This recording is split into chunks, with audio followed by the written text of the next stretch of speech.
கடன் தீர வழிபாடு கருண விமோசன லிங்கார்ச்சனை செவ்வாய்க்கிழமைகளில்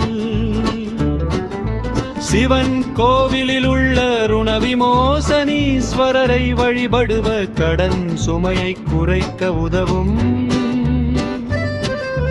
பைரவர் வழிபாடு வளர்பிறை அல்லது தேய்பிறை அஷ்டமி நாட்களில் பைரவருக்கு மிளகு தீபம் ஏற்றி வழிபடலாம். இது தேவையற்ற பணவிரயத்தை தடுக்கும்.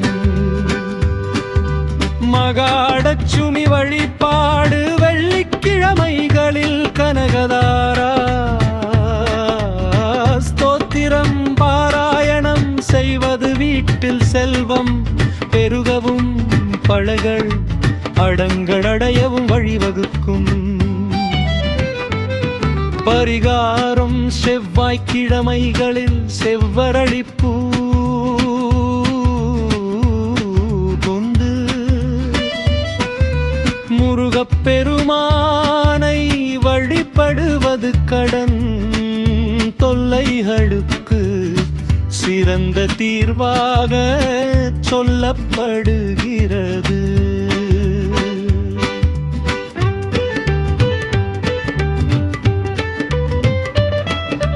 யோரி தீர வழிபாழதன் தன்வந்திரி மந்திரம் நோய்கள் நீங்கி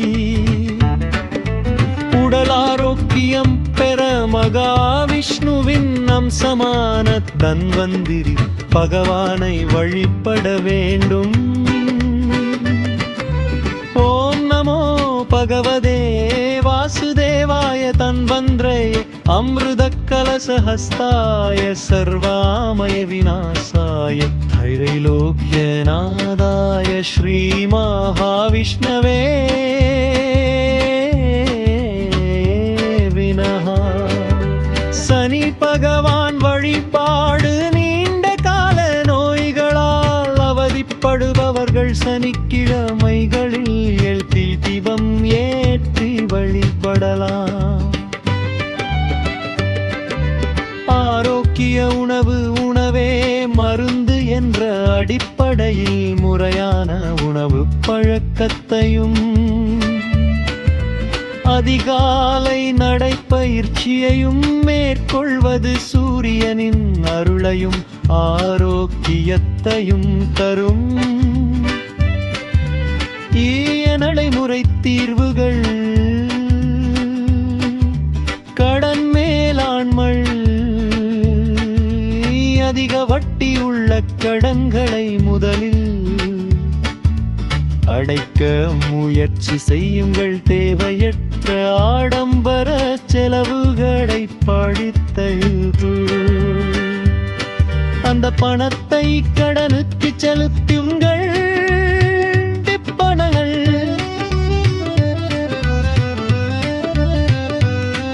உங்கள் வருமானத்தையும் செலவையும் ஒரு எழுதி பழகுங்கள்.